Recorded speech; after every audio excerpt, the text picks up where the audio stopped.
जय श्री गणेश दोस्तों। हमारी आज की कहानी है पुनर्विवाह। अब शुरू करते हैं कहानी। अम्मा जी, ये हम क्या सही सुने हैं? आप बहुरिया के दूसरे ब्याह की सोच रही हैं? दूर की चाची आते ही अम्मा जी से वो बोली, हाँ सही सुने हो। अम्मा जी ने कहा, लाठी की तेज आवाज करते हुए बोली, क्या लोक लाज की शर्म है कि नहीं? पूरे खानदान की इज्जत मिट्टी में मिलाएंगी। आज तक 7 पुश्तों से किसी भी रिश्तेदारी में ऐसा होता सुना है क्या? वो बेचारी बिंदु तो 16 साल की ही विधवा हो गई थी, ना ही कोई बच्चा था, फिर भी पूरा जीवन ऐसे ही हंसी खुशी गुजार रही है। बहुरिया के तो एक छोरी है, लोग क्या सोचेंगे? क्या बोली तू अनीता? लोक लाज गई चूल्हे में, बिंदु हंसी खुशी जीवन गुजार रही है। ये तू कैसे जाने है? कभी उसके पास बैठकर प्यार से बात कर, उसके सर पर हाथ फिराकर उसे गले लगाकर पूछना, फपक पड़ेगी। उसका दुख उसकी आंखों से बह आएगा। इंसान है ही ऐसा, दूसरों को देखकर झूठी हंसी दिखानी पड़ती है। उसे रात को नींद भी ना आती होगी। मेरी रानी बहू को मैंने देखा है, कैसे रात को बिट्टी को सुलाने के बाद मेरे संतोष बेटे की फोटो सीने से चिपकाए सिसकियां भरती है। पूरा दिन तो घर के काम, बिट्टी की देखभाल में उसके साथ भागदौड़ में निकल जाते हैं, पर ये रात काटे नहीं करती जब कोई पास नहीं होता।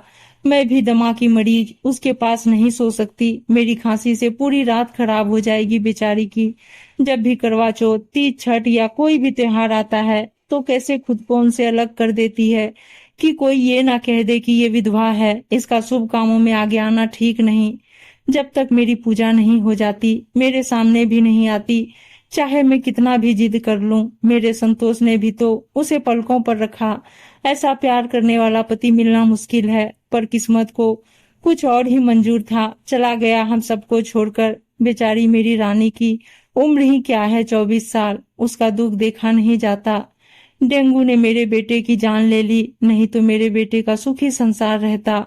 बहू के चेहरे पर खुशियों की बहार होती। वो सब तो ठीक है, पर आपको क्या लगता है, क्या बहुरिया के लिए कोई कुंवारा लड़का मिलेगा? वो भी शादीशुदा ही होगा और 2-4 बच्चों का बाप। आपको लगता है वो बिटवा जैसा ख्याल रख पाएगा बहुरिया का? बहुत बुरी है दुनिया, एक विधवा को अच्छा आदमी मिलना नामुमकिन है। मेरी मानो अम्मा जी, तो यहीं रखो रानी को, और खराब हो जाएगी उसकी जिंदगी। आप लोगों के बीच सुरक्षित तो है, हम बूढ़ा बूढ़ी कब तक रहेंगे उस बेचारी के साथ? उसके आगे पूरा जीवन पड़ा है। हमारे रहते उस पर कोई उंगली ना उठा पाएगा, पर हमारे जाने के बाद हर आदमी उसे गलत नजर से देखेगा। किस किस की नजरों से बचाएगी खुद को? वैसे ही बहुत सीधी है मेरी रानी। एक आदमी औरत की ढाल होता है। जिसके साथ औरत रात के 2 बजे भी जंगल में हो तो खुद को सुरक्षित समझती है कि उसका पति उसके साथ है। ऐसे नहीं बनाया गया है ये शादी का बंधन। बहुत मायने है इसके। मायके में भी कोई नहीं है उसका अब। मुझे तो उसके भविष्य को लेकर बहुत चिंता होती है री अनीता। तभी सोच समझकर उसके दूजे ब्याह की सोची है। वो सब भी मानती हूँ अम्मा जी, पर तुमने लड़का देख रखा है क्या? कौन ब्याहेगा एक बच्चे की माँ को? तू मेरी खास है, जिससे मैं दिल की बात कर लेती हूँ। मैं अपने घर के सामने रोज एक लड़के को फटफटिया से जाते देखती हूँ। रोज वो हमारे घर की तरफ टकटकी लगाए देखता है। मुझे आज तक समझ न आई। कई महीने हो गए तो मौका पाके मैंने उसे हाथ का इशारा कर बुलाया। उस समय रानी बिट्टी को स्कूल से लेने गई थी। मैंने उसे डांट लगाते हुए पूछा, मेरे घर की तरफ अगर तूने आज के बाद देखा तो हाथ पैर टूट ही जाएगा। आज देख रहा है, कल को चोरी करने आएगा झुंड लेकर। क्यों देखता है मेरे घर की तरफ बता? उसकी आंखों में ना कोई चोर था, ना कोई डर अनीता। सूरत तो इतनी मनमोहक कि जैसे कान्हा जी की छवि। वो बोला, आंटी जी मैं आपको चोर लगता हूँ? मुझे किसी ने बताया कि मेरी खास दोस्त रानी यहाँ रहती है। कई बार सोचा आने की, पर किसी न किसी काम से टल जाता। जब आना चाहा तो पता चला कि रानी के पति अब नहीं है दुनिया में। खुद को संभाल ना पाया। रानी को स्कूल के समय से ही पसंद करता था, पर वो बहुत ही सीधी भोली भाली लड़की थी। मेरे घर के सामने ही इसका घर है मायके में, पर अब वो बिक गया। कभी हिम्मत नहीं कर पाया उससे कहने की। जब हिम्मत जुटाई तब तक ये आपके घर की बहू बन चुकी थी। उसके बाद उसकी ससुराल आना सही ना लगा मुझे। बस एक बार उसे देखना चाहता था, कहीं रास्ते में मिल जाए तो बस एक बार पूछना चाहता था। अब क्या पूछना चाहता था तू? मेरी बहू से बोल। अनीता फिर भी मेरी तेज आवाज के बाद भी वो लड़का बोला, यही आंटी जी कि मेरे घर वालों ने मेरा रिश्ता तय कर दिया है, पर मेरे दिल में अनीता के लिए अभी भी एक खास जगह है। अगर वो मुझे अपने काबिल समझे तो मैं उसे अपनी पत्नी बनाना चाहता हूँ, उससे शादी करना चाहता हूँ, पर अभी तक वो दिखी ही नहीं। आज तक रोज देखता हूँ, फिर भी।